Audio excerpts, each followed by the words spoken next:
benigna. Bien, voy a intentar ser breve. Déjenme que haga un poco de historia. El doctor Vicente Soriano lo ha comenzado introduciendo, es decir, cuando se empezó a trabajar sobre fatiga anormal, pues lo que se vio, y son publicaciones, fíjense, históricas de Lancet, de hace muchísimos años, cuando se empezó a trabajar lo que se vio es que había unos grupos de personas que aparecían en unas zonas más o menos determinadas, que sufrían unas enfermedades debilitantes que persistían en el tiempo, que se acompañaban de ganglios inflamados, de sensación reticular, de malestar general, y a eso pues se le dio el nombre de encefalomielitis miálgica, pensando pues, que de alguna forma, como había también un impacto neurocognitivo, dificultades de concentración, de la memoria, pues que eso tenía que afectar el cerebro. De una forma un tanto sorprendente, pues se van haciendo publicaciones sobre encefalomielitis miálgica, aparecen varias en la literatura, y después, en el año 88, que es cuando comentaba el antecesor en esta ponencia, pues hay una epidemia en un lago en Estados Unidos, en el lago Tahoe, en la población de Ingrid, y entonces, pues bueno, allí muchísimas personas pues experimentan un cuadro parecido. Los centros para el control de enfermedades pues se envían a un profesional pues, para que intente de alguna forma poner orden en esto y decirnos qué está ocurriendo.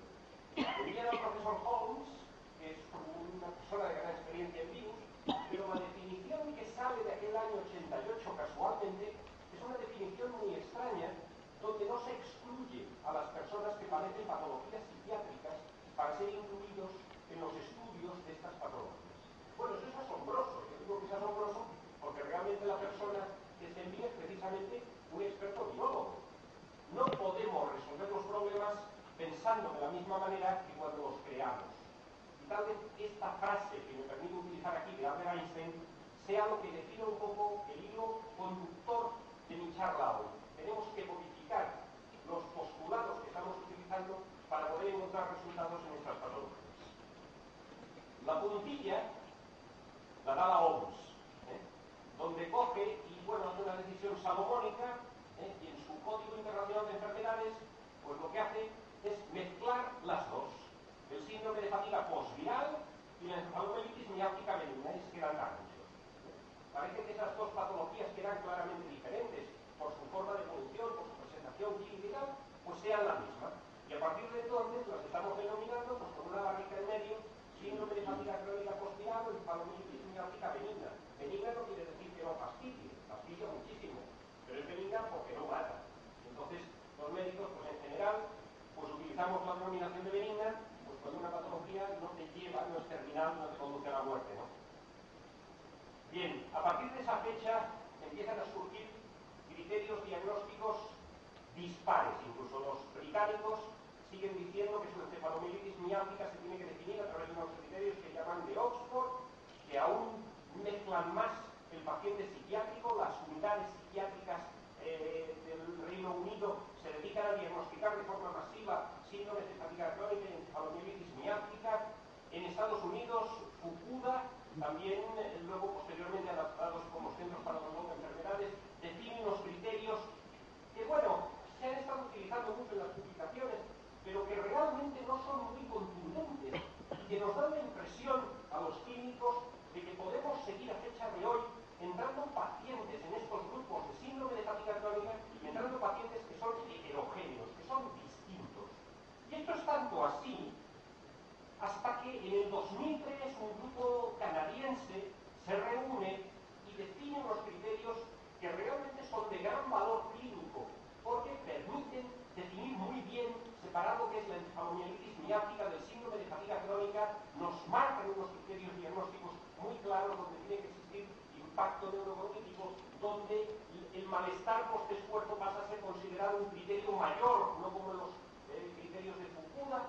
Y estos criterios que aparecen muy pronto, pues todavía no se han asentado en la bibliografía y son muy pocos, lamentablemente, los trabajos que los aplican de forma contundente. De hecho, es muy curioso porque en el trabajo de la doctora Milkovich y su grupo existen pacientes en ese grupo de síndrome de fatiga crónica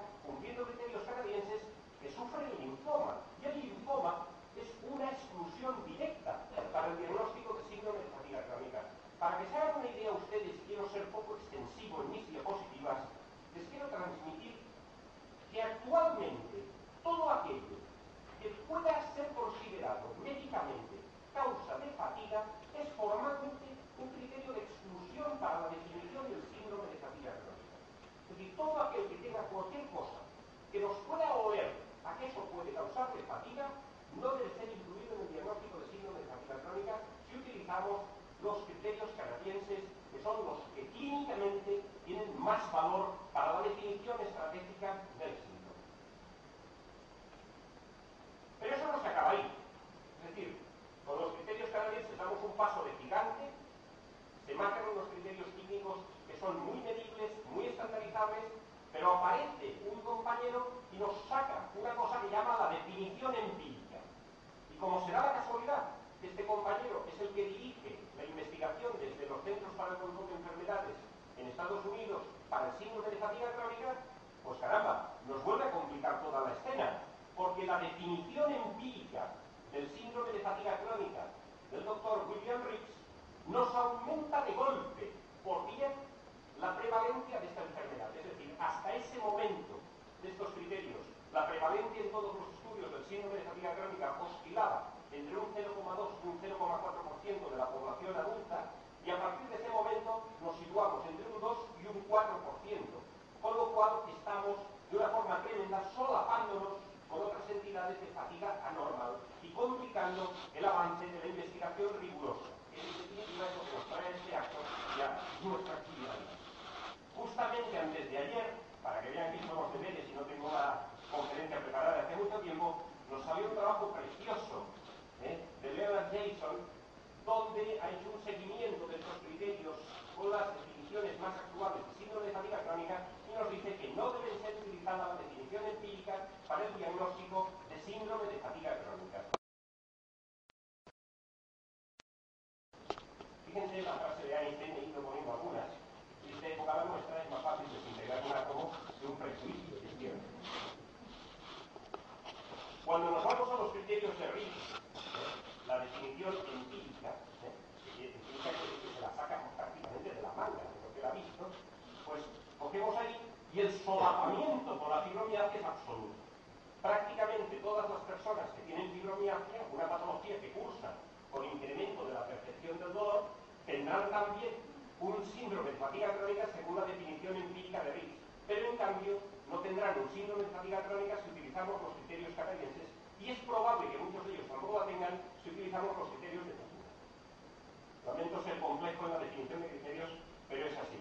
Cuando se hizo una encuesta telefónica en Georgia para ver cuántas personas manifestaban criterios, el nivel poblacional que daba positivo era altísimo.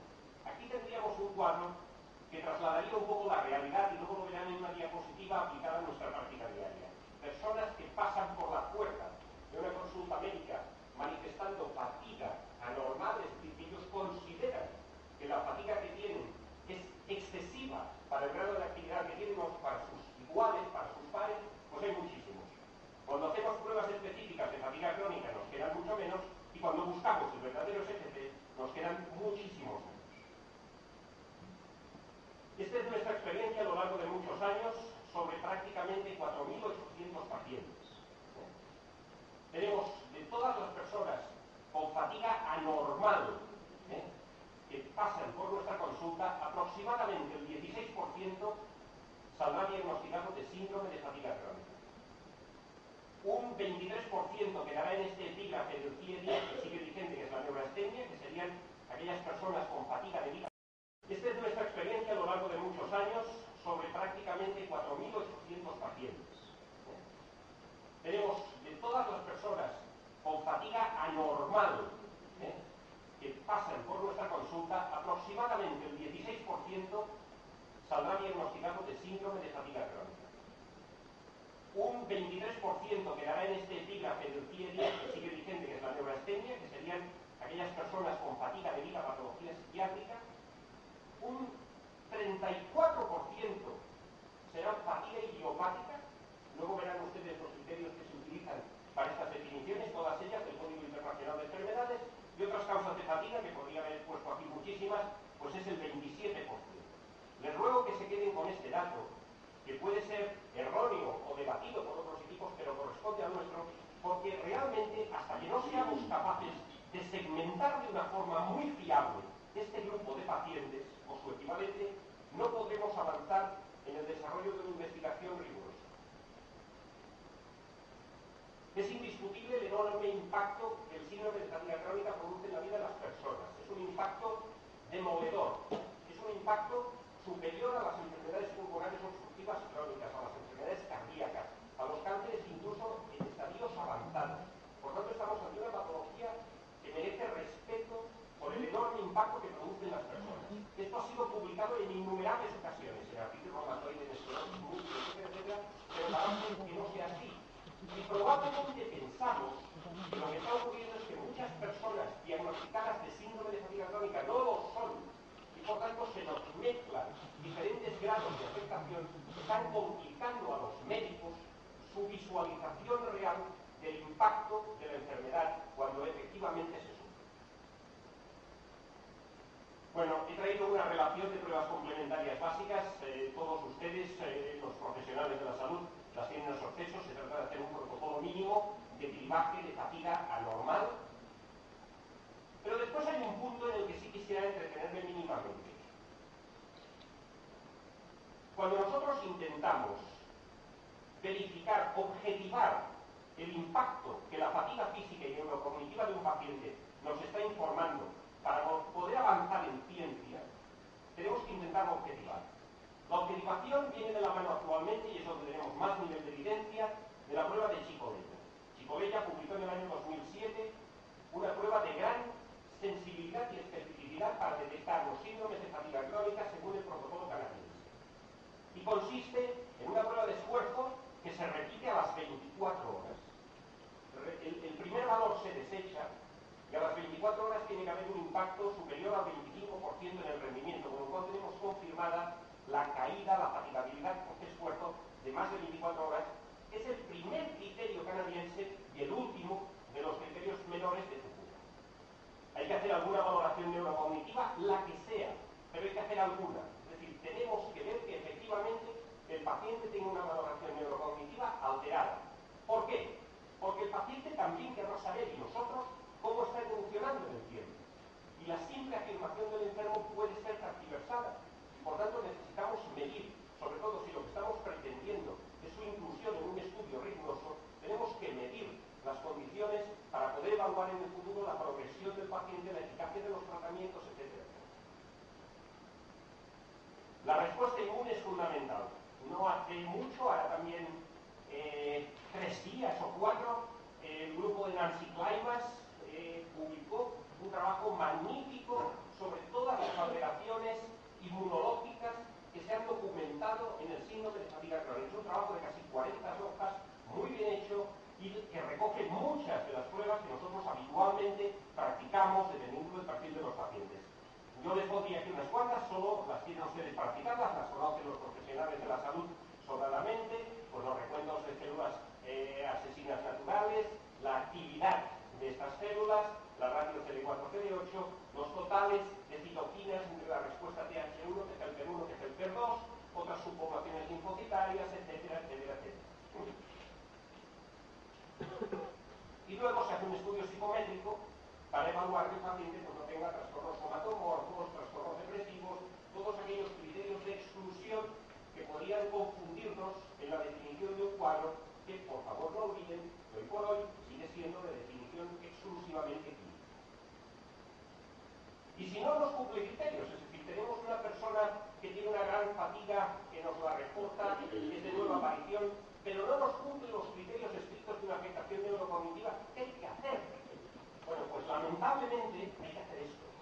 Hay que decir que el paciente tiene una fatiga crónica idiopática, es decir, la tiene, es medible, es objetiva, pero no nos cumple criterios estrictos para el diagnóstico de un síndrome de fatiga crónica / encefalomielitis miálgica benigna. Esto tiene su código internacional de enfermedades y lamentablemente España es uno de los países donde menos diagnósticos se producen de fatiga crónica idiopática objetivamente. Y esto es asombroso, porque en la mayor parte de las unidades norteamericanas el diagnóstico de fatiga crónica idiopática es muy frecuente. Este sería el curso natural sin tratamiento. Se piensa que debería existir en algunos pacientes, luego les aclararé, un territorio predispuesto a sufrir frente a algunos estímulos un síndrome de fatiga crónica. No sabemos si es así.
la comparamos con población sana, la comparamos con población sana y encontramos unas diferencias en SNPs, pero solo lo encontramos en el 20% de enfermos.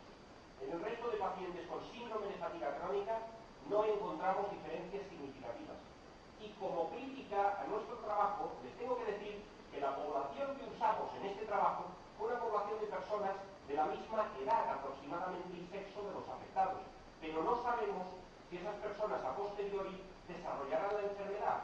Por lo tanto, lo que nos estamos planteando ahora es utilizar para la determinación de nuestros trabajos genómicos pacientes, personas sanas, que no hayan sufrido cuadros de fatiga anormal a lo largo de su vida y sean de edad avanzada, porque los SNPs no varían a lo largo de la vida, es una característica genética que predispone.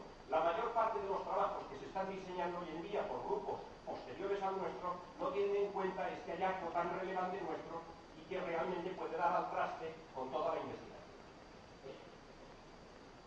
La probable causa viral en el síndrome de fatiga crónica se postula desde hace muchísimo tiempo, no me entretendré. También se propone de una forma cada vez más contundente el desencadenante toxicoquímico que, tanto en trabajos nuestros como de otros grupos, parece que se valida de una forma consistente. Y por tanto deberíamos tener cuidado, al menos con aquellas patologías que pueden ser evitadas, ya que probablemente no podamos evitar las inevitables, intentemos evitar las evitables. Con su permiso avanzo rápidamente, esperando que en el turno de preguntas puedan formular las que sean de su interés. Una publicación interesante de nuestro grupo en el año 2008 nos hablaba de una clara implicación de la mitocondria en la fatiga crónica. Hablábamos de fatiga crónica, no hablábamos de síndrome de fatiga crónica. Cogimos unos pacientes, se seleccionaron 15 y les sometimos, evidentemente, a pruebas de esfuerzo, no tenían un gran impacto neurocognitivo y comprobamos que aproximadamente en un 30% de ellos había un gran acúmulo de mitocondrias, además de otras características histológicas que pueden ver ustedes con facilidad en la microscopía electrónica. Este artículo es accesible, está en castellano y me parece que es no es un OPERA, es todo. La pregunta que nos hicimos ya en este momento en nuestro grupo es si eso que estábamos viendo en las biopsias musculares de esos pacientes, al menos con aquellas patologías que pueden ser evitadas, ya que probablemente no podamos evitar las inevitables, intentemos evitar las evitables. Con su permiso avanzo rápidamente, esperando que en el turno de preguntas puedan formular las que sean de su interés. Una publicación interesante de nuestro grupo en el año 2008 nos hablaba de una clara implicación de la mitocondria en la fatiga crónica. Hablábamos de fatiga crónica, no hablábamos de síndrome de fatiga crónica. Cogimos unos pacientes, se seleccionaron 15 y les sometimos, evidentemente, a pruebas de esfuerzo, no tenían un gran impacto neurocognitivo y comprobamos que aproximadamente en un 30% de ellos había un gran acúmulo de mitocondrias, además de otras características histológicas que pueden ver ustedes con facilidad en la microscopía electrónica. Este artículo es accesible, está en castellano y me parece que es no es un OPERA, es todo. La pregunta que nos hicimos ya en este momento en nuestro grupo es si eso que estábamos viendo en las biopsias musculares de esos pacientes era causa o era consecuencia. Una pregunta que formulamos ya en el propio artículo, en ese año, en el 2008. ¿Por qué? Pues porque nos decían los expertos en el estudio de la microscopía electrónica de estas mitocondrias, nos decían que eso no era lo que tradicionalmente se veía en las mitocondriopatías de origen, sino que muchas veces se veía como consecuencia. No sabemos si ahí también habrá un grupo de sensibilidad química, no lo sabemos, pero el hallazgo se reprodujo con una fiabilidad muy consolidada y hoy en día intentamos dentro de nuestro cribaje hacer unas pruebas para la detección de esto a través de unas pruebas de isquemia de antebrazo, con unas pruebas de esfuerzo del antebrazo, para ver si debemos aconsejar o no la biopsia a estos enfermos. Aquí me solaparé en parte y por tanto aprovecharé mayor brevedad todavía, porque en el 8 de octubre del 2009 se produce la publicación de mayor impacto en el ámbito de SFT de los últimos 10 años, que todos ustedes, con su presencia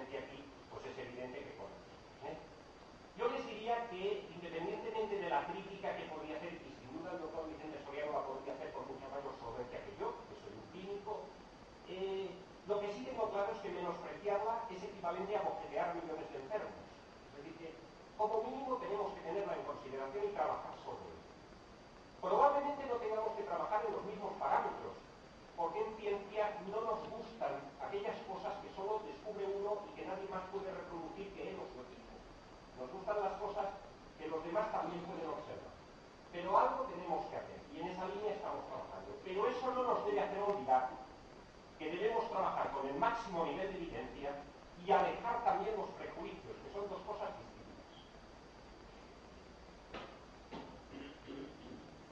Un poco accediendo a las conclusiones, les diría que nuestra mayor preocupación hoy en día es conseguir identificar las características clínicas de los enfermos que cumplen criterios de síndrome de fatiga crónica y que sus pruebas son positivas para síndrome de fatiga crónica y que tienen una fatiga comprobada y que a las 24 horas hacen una caída en su prueba de esfuerzo y que tienen un impacto neurocognitivo claro y que su test psicológico está absolutamente contrastado. ¿Cómo podemos ver si son de características postvirales, si son autoinmunes, si son inflamatorios o si son tóxicos, que son los cuatro grandes grupos que hoy en día se están postulando dentro de esta patología? Lamentablemente, pero previsiblemente, el estudio del grupo americano no se ha validado, en otros estudios, como ya ha apuntado el doctor Vicente Soriano. No se ha validado en un estudio holandés, no se ha validado en ninguno. Pero lo cierto es que hay dos cosas que nos llaman la atención, tanto en el estudio original, ya les he dicho lo del Bipolar, como en estos intentos de validación. Primero, no son intentos de validación, las técnicas metodológicas son claramente distintas, los pacientes seleccionados son totalmente distintos y hay errores de bulto, lo cual no quiere decir que tengan razón los primeros, quiere decir que tenemos que estudiarlo muy en serio, pero muy en serio. Por ejemplo, en uno de los papers más críticos con respecto al estudio norteamericano, pues utilizan de forma asombrosa los criterios de Oxford, que no utiliza nadie ya. Y además cogen pacientes que tienen su sangre allí desde el año 91 y 92, cuando ni siquiera estaban en vigor estos criterios.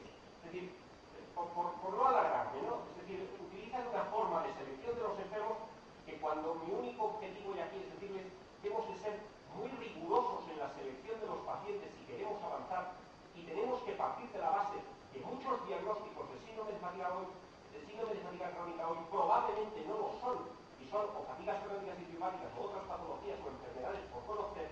Yo no sé si efectivamente este apresuramiento en la publicación de papers absolutamente dispares en su planteamiento metodológico aporta luz o sombras al proceso.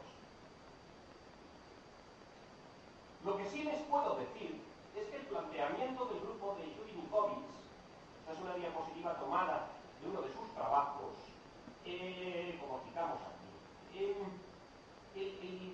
los planteamientos que hace, cómo nos informa de las cargas virales, cómo nos informa de los anticuerpos, del seguimiento de las células NK, bien, partiendo de la base que esto efectivamente es así, recuerda mucho la clínica de las primeras publicaciones sobre encefalomielitis miálgica y recuerda mucho la clínica que nosotros vemos después de un proceso de cribado riguroso de los enfermos. Bien, ya saben ustedes, muchos de ustedes enfermos probablemente hayan participado, que desde el año 2006 tenemos un biobanco de pacientes muy bien seleccionados con fibromialgia y síndrome de fatiga crónica, que es sobre el que hemos trabajado en muchas de nuestras publicaciones y se almacenan en el Banco Nacional de ADN en Salamanca y que está a libre y gratuita disposición de los investigadores que quieran utilizar las cosas. En esta misma línea, los americanos han puesto en marcha un biobanco donde van a intentar recoger muestras de enfermos con síndrome de fatiga crónica, pero cuidado, con síndrome de fatiga crónica muy especial, es decir, no con síndrome de fatiga crónica diagnosticado, sino con unos criterios de exclusión, con unos criterios de inclusión, muy estrictos que permitan seleccionar muy bien el grupo y hacer un grupo muy homogéneo con el que podamos trabajar. Nosotros resaltaríamos que parece evidente que la clave para obtener resultados es partir de una población bien diagnosticada y muy homogénea. Que la detección del virus parece poco sensible por PCR y puede precisar de técnicas específicas de más compleja implementación. Que la detección del virus por anticuerpo parece más fácil en los primeros 6 meses, pero eso nos dificulta hacer un buen diagnóstico, porque a veces necesitamos los clínicos 2 años para establecer un diagnóstico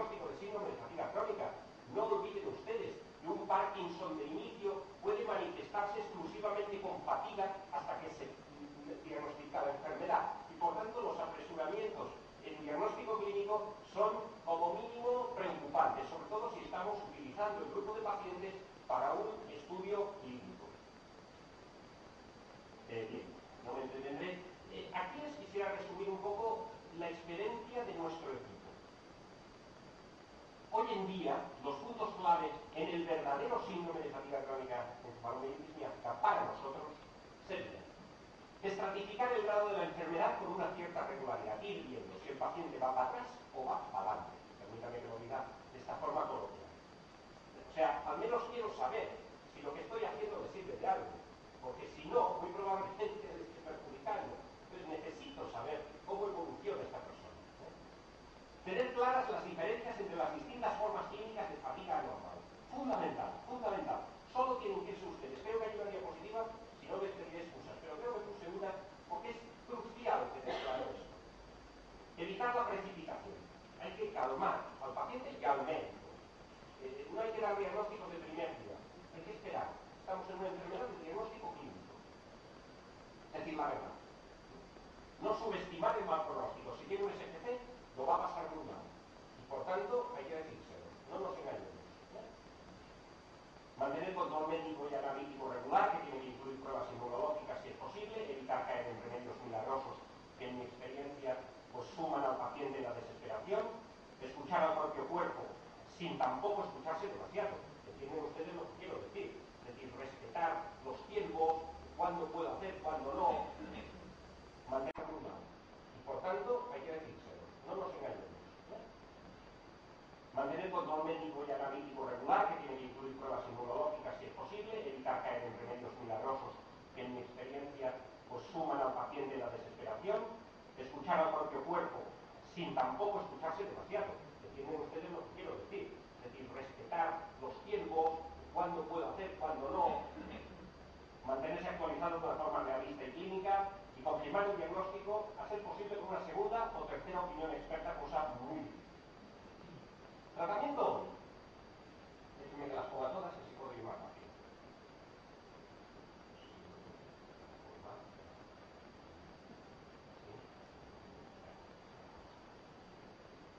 Ninguna demostró eficacia de una forma validada. Utilizamos, en casos de alteración del cortisol, glutatión. El glutatión no se puede utilizar, utilizamos la N-acetilcisteína y la venona. La isoprinosina, que es un antiviral que ha demostrado eficacia en algunos perfiles de baja carga viral de virus de herpes, y muchos de ellos parecían implicados en estas patologías con un nivel de evidencia bajo, pues a veces se puede utilizar, pues sobre todo en las fases de invierno, cuando el paciente se encuentra peor. Recordar que existen reguladores de la respuesta inmune, como la vitamina D, evitar tratamientos hormonales, evitar la actividad inflamatoria. A veces hay que decirle al paciente que utilice antiinflamatorios cuando no quiere, porque la actividad antiinflamatoria puede perjudicarle en el largo plazo, ¿no? Incluso a nivel neurocognitivo. Pautar antioxidantes regularmente, estricto control del estrés y de la ansiedad, porque puede favorecer el fenómeno o no, incluso de activación viral. No caer en la tentación de recomendar estimulantes. Estoy hablando de los que tengan un síndrome de fatiga crónica de verdad, ¿no? En otros síndromes de fatiga crónica debido a patología psicógena, total, ahí ya la cosa es distinta. Pero los estimulantes centrales, como el paciente va a estar después peor a las 24 horas del esfuerzo, le va a empeorar. Tratamiento sintomático y biológico, intentar definir el subgrupo del enfermo, dar una información veraz, recordar el gran impacto en las actividades de la vida diaria, dar un soporte psicológico que no es la solución en absoluto, no debe pretenderse, y replantearse mucho el papel del ejercicio, cosa que los que trabajamos en fatiga pues tenemos ya bastante claro, pero algunos no. Entonces no imaginarse de dos conceptos que yo dejo para los compañeros para que los busquen en internet, que es el reposo agresivo, es decir, reposar, descansar, incluso más allá de lo que parece que el cuerpo pediría, y la ventana operativa, en qué franja horaria el paciente se encuentra mejor para poder realizar actividades. Estas recomendaciones pueden parecer alarmistas, pero bien, son las que están saliendo del grupo promotor, investigador y publicador del estudio. Es un grupo que merece mucho respeto, y nos están diciendo pues que no hay que donar sangre, tejidos ni espermas, que hay que restringir vacunaciones, vigilar las mascotas. Hay una publicación reciente sobre vacunas para cerdos con transmisión de retrovirus, no compartir cepillos de dientes, no compartir maquinillas excitado-depiladoras, proteger las relaciones sexuales, evitar la lactancia materna. Yo les diría que tenemos que reevaluar estas recomendaciones según el avance de los niveles de evidencia pero que nuestra impresión clínica, si me permiten que sea muy claro, es que con mucha probabilidad tenemos un subgrupo de pacientes de características postvirales en los cuales, no se olviden ustedes, por ejemplo, que en las aquimetrías, cuando hacemos estudios de la actividad, muchas veces las parejas también salen afectadas. Por tanto, yo creo que hay algunas cosas de estas que igual cuando seamos capaces en el tiempo de definir ese subgrupo, adquirirán valor.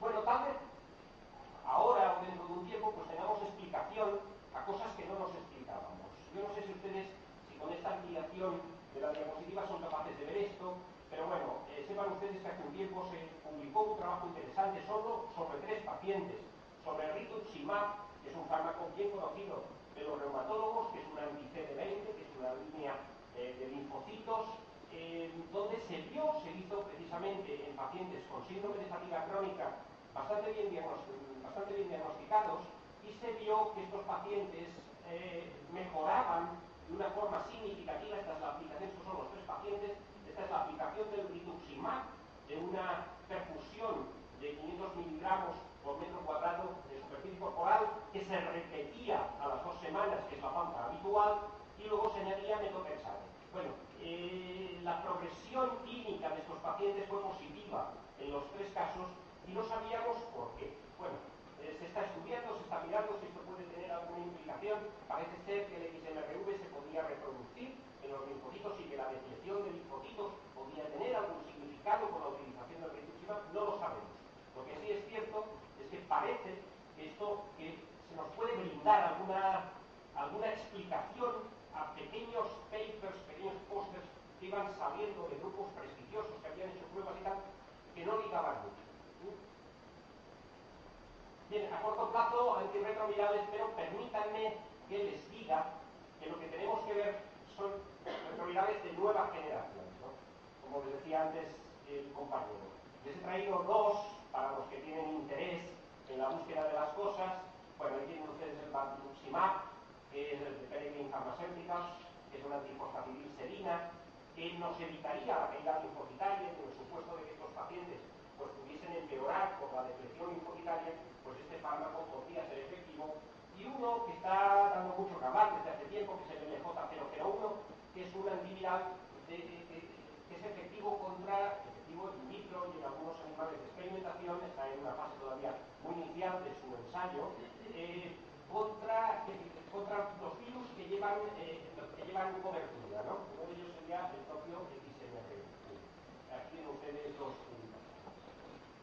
Bueno, y déjenme que concluya de una forma un poco diferente, ¿no?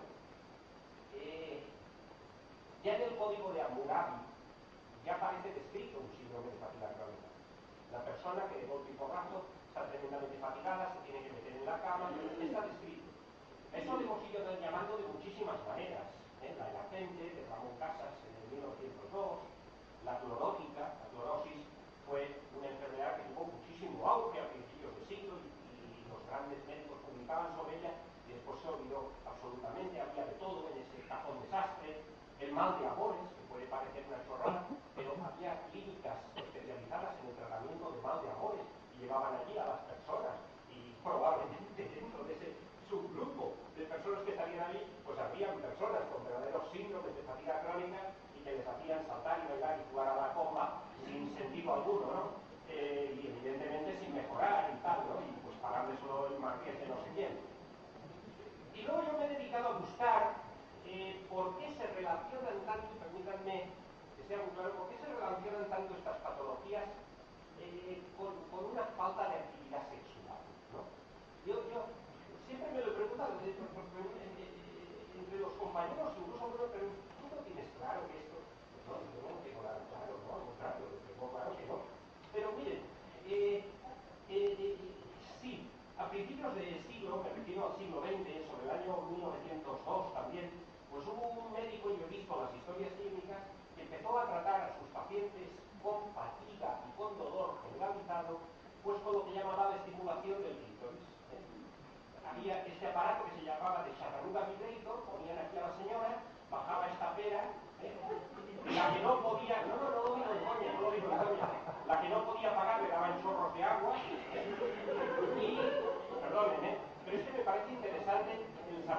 hacer las cosas. Y entonces, bueno, pues ahí pues cogían y ponían a las que tenían neurastenia, no imaginaron, unas saldrían encantadas, otras evidentemente no, bueno, había de todo, tal. Bueno, pero es que hubo un tío listo que empezó a vender esto, los vibradores, lo empezó a vender a través del catálogo de Sears. Sears es un gran almacén en Estados Unidos, en España estuvo presente hace bastantes años y se dedicó a la venta por correo en Estados Unidos durante mucho tiempo. Y yo no sé si ustedes lo verán, pero vendía los vibradores para el dolor y la fatiga de la mujer. Y esto fue así hasta el año 1945, no hace tanto, ha salido en muchos manuales y muchos tratados médicos, porque se pensaba que esto era útil y por eso tal. Yo creo que por eso, pues la ciencia, como mínimo los pacientes, y aquí estamos médicos y enfermos, debemos una disculpa y debemos ser abiertos de mente y pensar que las cosas pueden cambiar. Como pensamos que las cosas pueden cambiar, pues les digo aquí esta frase, que la ciencia se compone de errores que a su vez son los pasos hacia la verdad. Muchas gracias.